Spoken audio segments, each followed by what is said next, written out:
Kasi nang nirelo, hindi. Ay, budoy ko. Sige, budoy. Salamat kay may orasan kita. Abi niyo galahod ko, Aryo. Ay, budoy. Ay, salamat kay may time niya kita. Nagsalamat din sa Moody family, sa ambahanon nga pamalandungan nato. Dalayaon ang Ginoo sa atong kinabuhi. Tingala po nakapula ka mo, February dali subong. Sabi ko January ka, no? February. Salamat sa inyong Monday kasi subong is about love. Gagawin na ang atong tunan sa bungaga. If you have a Bible, let us open our Bible in the book of John chapter 3 verse 16 and following verses. Ginapangabay ko ang tanan ng malatindo agad sa pagtahod sa pulong sa Ginoo. John chapter 3 verse 16 down to 21. Ginigugmagid sang Dios ang mga tao sa kalibutan. Amo gani nga ginhatag niya ang iyang bugtong anak agud nga ang bisan sino nga magatuo sa iya hindi mawala kundi hatagan sang kabuhi nga wala sing katapusan. Kay ang Dios wala nagpadala sa iya anak diri sa kalibutan agud sintensyahan ang mga tao nga silutan kundi ginpadala niya siya sa pagluwas sa mga tao. Gani ang bisan sino nga tao nga magtuo sa iya hindi pagsintensyahan nga silutan. Pero ang bisan sino nga wala nagatuo sa iya na sintensyahan na tungod wala siya nagtuo sa bugto nga anak sang Dios. Silutan sila bangod kay nag-abot siya diri sa kalibutan bilang suga. Pero mas gusto pa sa mga tao nga magpabilin sa kadulom sang sa magpalapit sa iya nga nagahatag sang kasanad kay malain ang ila ginahimo. Ang tao nga malain ang iya ginahimo wala nagaluyag sa kasanad. Nagalikaw pagani siya sa kasanad kay base kon maibaluan ang iya ginahimo nga malain. Verse 21. Pero ang tao nga nagaginawi suno sa kamatuoran, nagapalapit sa kasanag, agud makita nga ang iya maayo nga hinimuan, mahimo niya ini paagi sa bulig sang Dios. Sabay nga ang Ginoo magapanalangin sa iyang pulong natong ginbasa, magapangamuyo kita. Dalayawon ikaw o Ginoo sa amon kinabuhi. Tungod sang imo kaayo kag katutom sa amon nga ang imo kaayo sa bilog nga bulan padayon ikaw nga nagaprotekta, padayon ikaw nga nagaprovide sang amon nga mga kinahanglanon, material man, physical kag spiritual. Lord, bag-o naman nga bulan kag bag-o nga adlaw nga imo gindugang sa amon subong. Kabay nga ang gugma kag pakighidahin magapatigbabaw sa amon kabuhi. Salamat sa imo nga dako nga gugma nga imo ginhatag sa sining nga kalibutan. Kabay Ginoo amon ini matalupangdan sa amon kinabuhi. Samtang kami magapadayon sa pagkinabuhi sa sining nga kalibutan nga maintindihan namon, mahampan namon ang imo luyag ipahimo sa amon. Samtang kami magapadayon, pagpatighambal ikaw in a very special way sa amon kabuhi. Kagpasailuhan kami sa amon kalapasan nahimo dira sa imo pinagi sa pulong sa buhat kag sa una-una. Kag salamat sa kapatawaran nga imo ihatag sa amon. In Jesus' name. Amen. Pwede na mo makapumpo. No? Sa liwat, mayong agagit sa aton tanan. God is good. All the All the time. God is good. Praise the Lord. No? Salamat gid sa inyo mapinadayunon nga pagampo nga nanging madidalagon ang aton nga mga buluhaton. Kag sa aton man nga pagbinuliganay nga kung sa diin nahimo naton ang aton dapat nga padahimoon sa bilog bulan sang January. Kag ang February nag-umpisa no sa Domingo nga adlaw. Kag hindi na maabot sa isa ka bulan kay 28 days lang ang February. No, kag dali lang kaayo ang inadlaw. Kag hindi naton may baluhan nga December naman. No? Kag ang importante sa aton malipayon kita nga mag-aalagad sa imo kag sa akon Dios. No, munang importante kag natuna naton sa Domingo, no nga hindi kita dapat magsunod sa paginawi sa sini nga kalibutan tungod kay naibaluan naton nga ang ini karon nga kalibutan perti nagi ang aton kahimtanan. May mga dapat kita nga ibaluon no sa aton nga kinabuhi I know nga ang tanan gintayo sa linaw no ginaton balaan nga basi diri ang the big one, di ba? Magsiling lang kita nga ito lang na sa Luzon, but we do not know, di ba? Basi diri sa aton sa Mindanao. But ang importante karon sa aton kabuhi, ready bala kita? Handa bala kita sa pag-atubang sini? Linog pa lang ganina daw maano na kita. Di ba? How much more kung mag-ulan sang kalayo? Then, diin kita sa sinangatiwan. Di ba? Karadlog, no? Bisan gani sa kagabion subong. Amo gina nga dalagin ka mo sang flashlight or dala ka mo sang inog bakol. Di ba? Ang ido subong, grabe, gapang lagas. Ha? Kaya hindi naton mapaktan ang aton kinabuhi.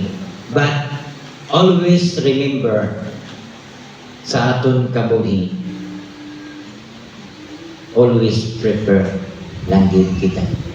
No? Kagahapon gani nga sama na eksperyensyahan kagahapon nga palamsugod kami.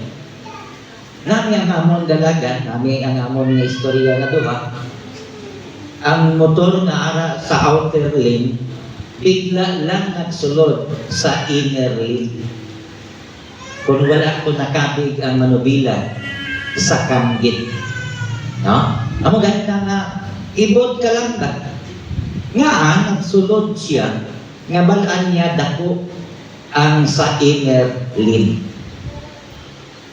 Ikaw mo gina nga ang protection sa Ginoo sa aton nagapadayon din.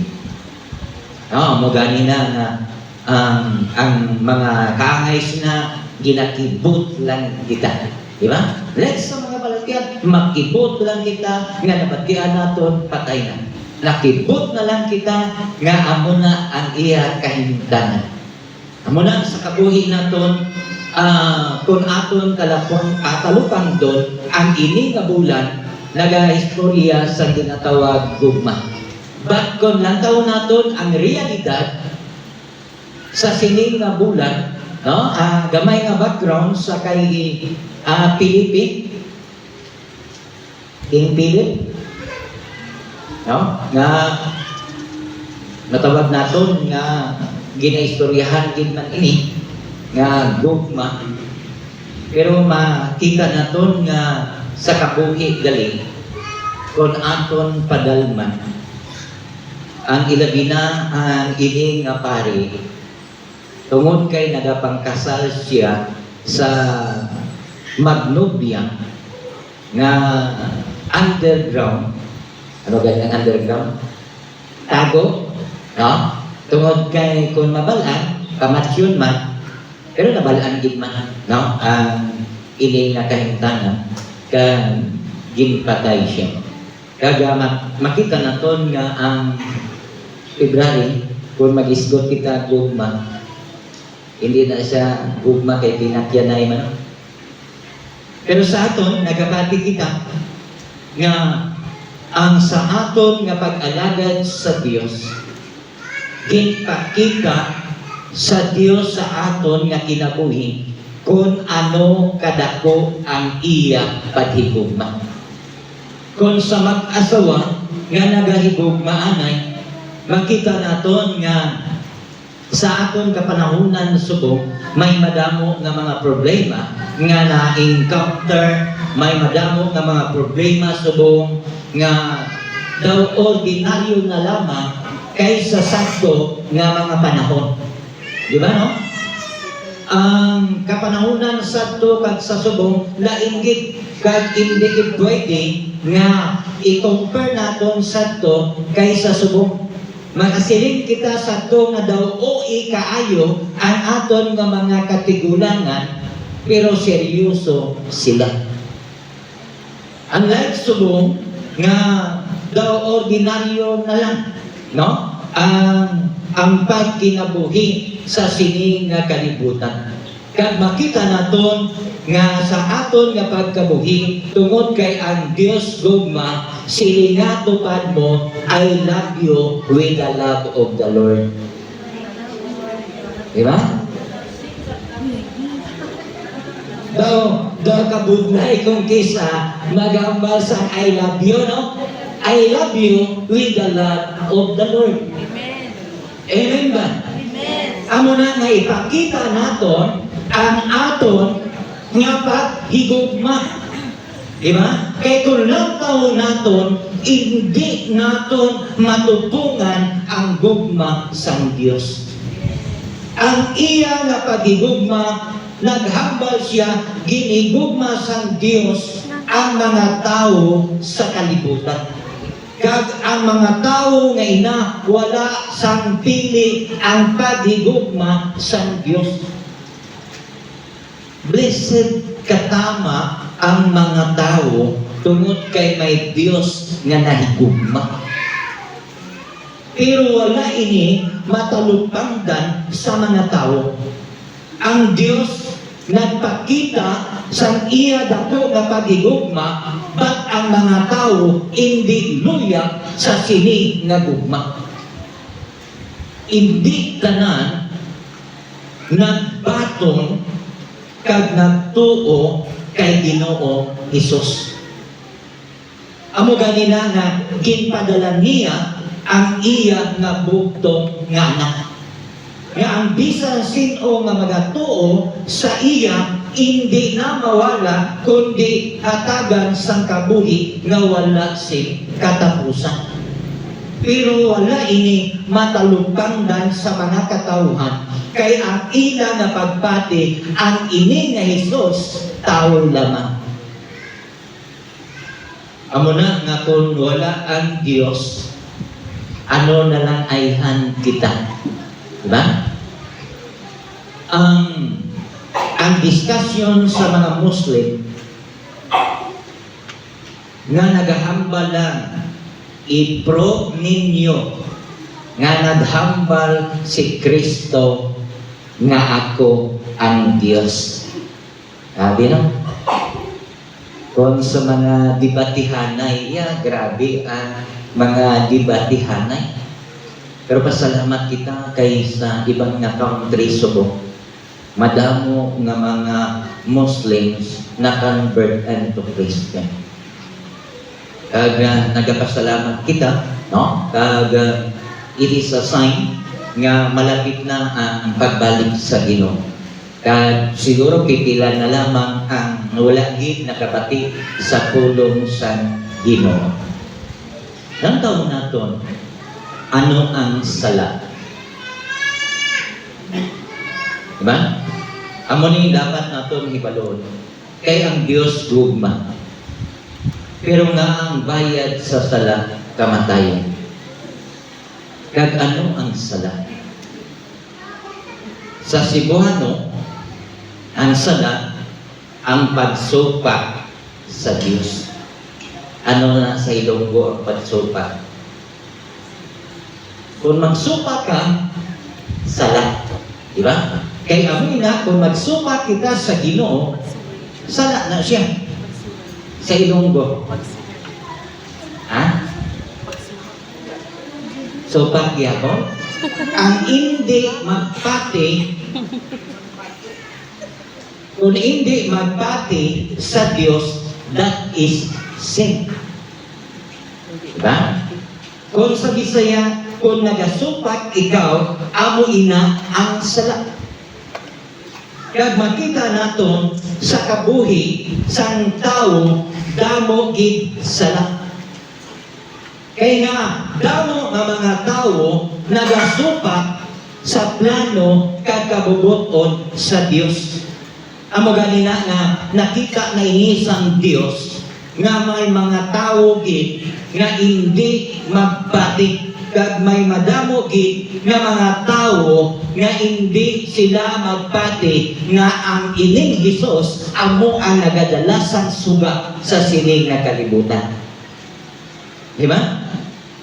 Gikuha na kita sa kadulog, pero ang tao iyan hindi gid gusto sang kasanag, kay gusto sang tao ara gihapon sa kadudulman. Pero makita naton ang pagigugma sang Dios wala sang pili. Kag nakita naton nga ang pagigugma sang Dios kung ano man nga tribo ikaw ang pagpalangga kag paghigugma sang Dios alalangay. Kay ang iya nga bugtong nga anak ginhatag diri sa kalibutan para sa tanan, hindi sa pipila lamang. But ang problema, pila lang ang nag-response sa gugma sang Dios. Di ba no? Grabe ang paghigugma niya. Gin-example gani sa isa ka preacher, sa isa ka mungaan nga kung ang iya mga kabataan giyagit nga ginahalungan, di ba?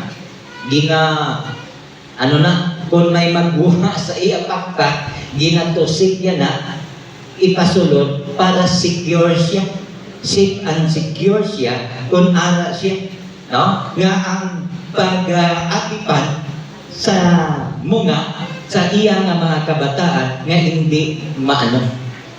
Daw kaanay daw sina ang gugma sang Dios. Nga kita iya ginlikupan sang Dios. Diba ginambal pagani niya nga wala na sing may makaagaw sa aton halin sa kamot sang Dios. It meant it is safe and secure.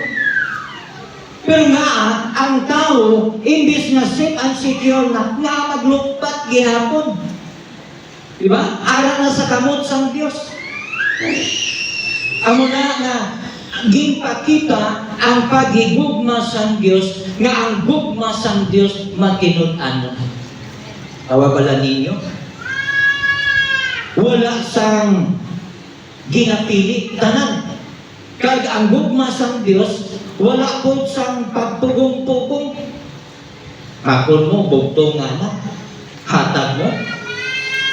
Yan isa pa lang ilang kabilo, kabata mo, ihatag mo. Ang iban gani, 4, 5. Ang bata, hindi pagig mahatag. Ang isa, bahala, tinyo na. Di ba? Ilabi na kung duha lang bata mo. Yang bayi pag laki pagit. Yang kalabanan ginapangita baya lalaki. Then ang lalaki amo paginang pangayoon sa imo. Ihatag mo. Bahala mag-irinano. Yeah. Kung ikaw ginikanan, bahala mag-irinano. Hindi ko ihatag. Pero ang Diyos, isa kabilo, ginhatag ni. Kag ina nga paghatag, wala pugong-pugong. Ginhatagin niya ini sa aton. But ang tao, wala gid nagtalupangod si no nga gipakita na sa Dios ang iya na paghigugma, gipakita na sa Dios ang inig nga gugma sa paghatag sa tanan nga mga katawan nga ang tao nga magbaton ka magtuo sa iya hindi na madula. Pero wala gihapon ini sang bili. Ang Dios wala nagapadala sa iya anak diri sa kalibutan, agud nga sintensyahan kag silutan iya ang mga tao.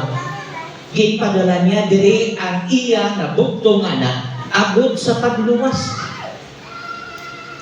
Makon mo na, no?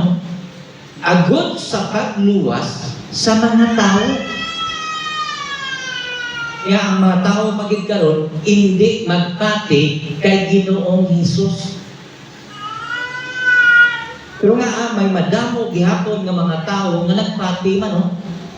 Nga pinaagi na kay Ginoong Hesus, siya ang dalan, siya ang kamatuoran, kag siya ang kabuhi.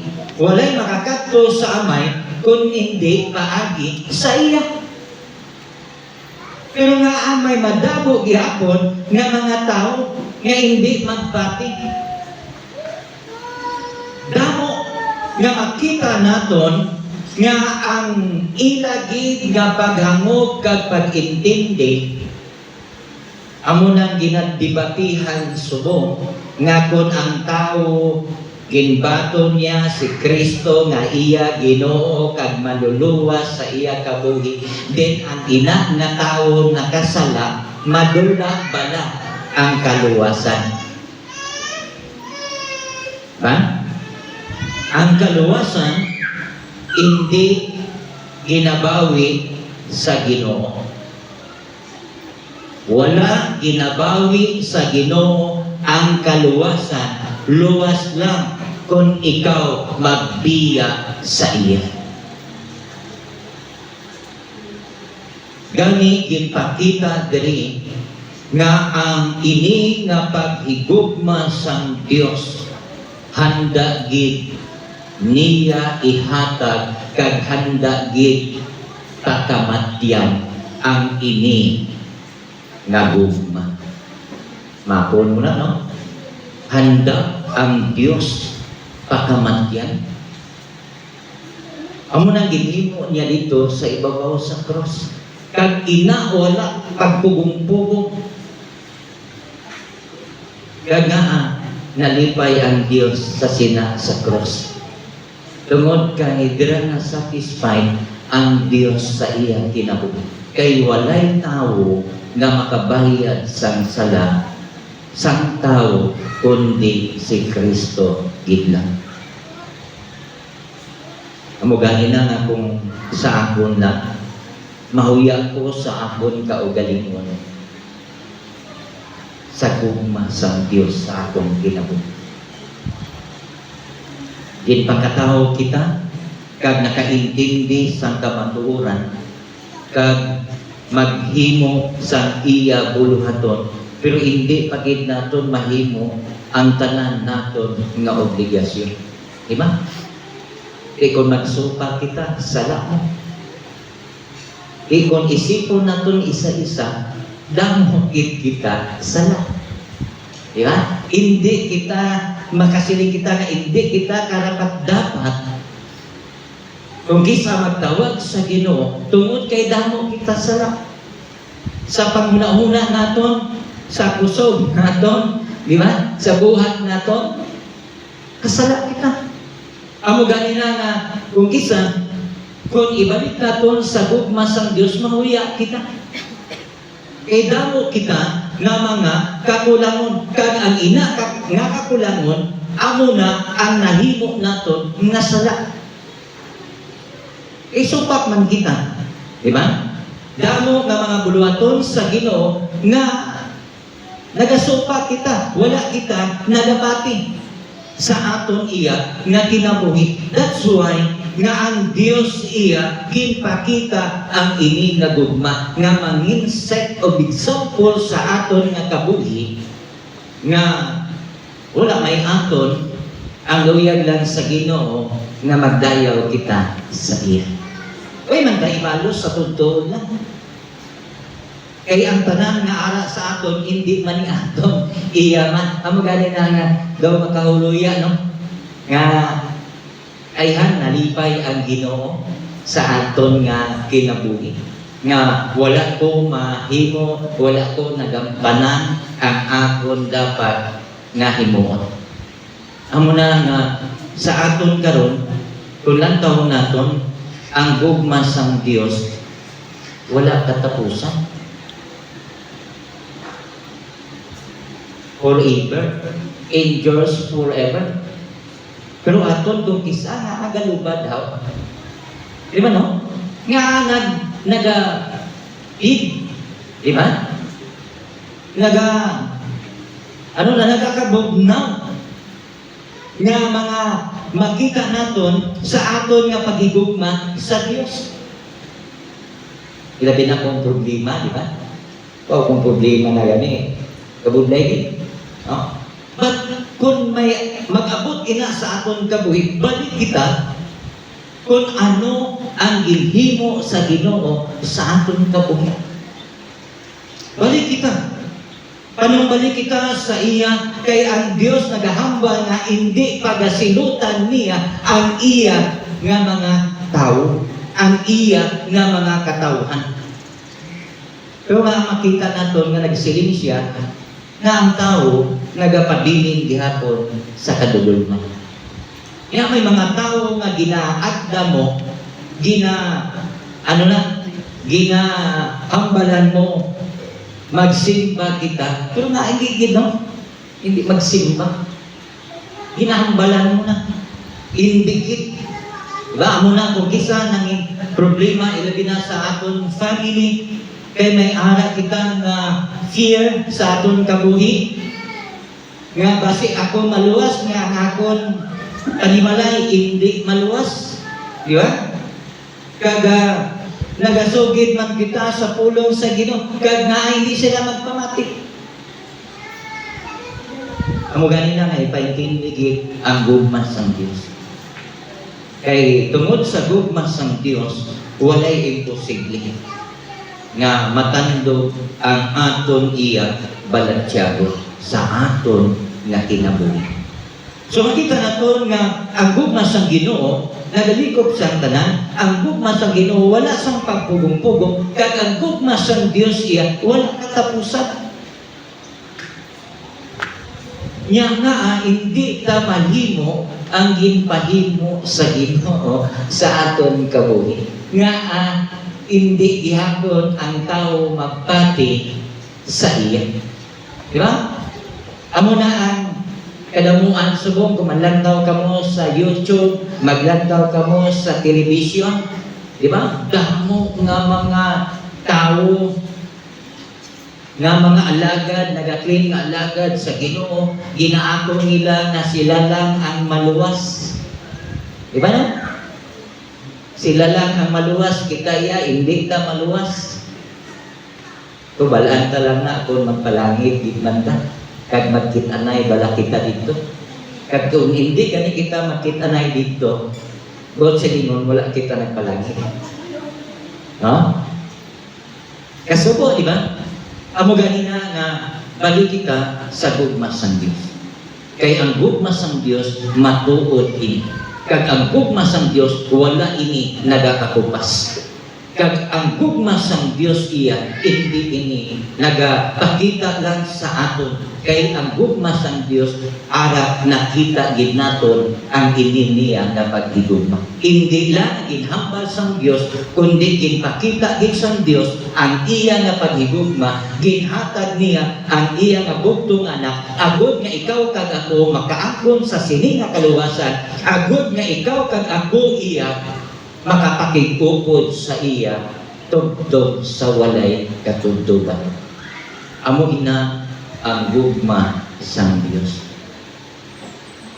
How about us? Ano ang maipakita naton nga paghigugma sa Dios sa aton kinabuhi? Ang gugma sang Dios, liwaton ko, wala pinilian. Ang gugma sang Dios, wala pugong-pugong nga ginhatag niya ang iya bugtong anak. Ang gugma sang Dios, wala ini katapusan. How about ang imo gugma sa Dios? Matinud-anon bala ikaw sa imo nga paghigugma? Sincero bala ikaw sa imo nga paghigugma sa iya?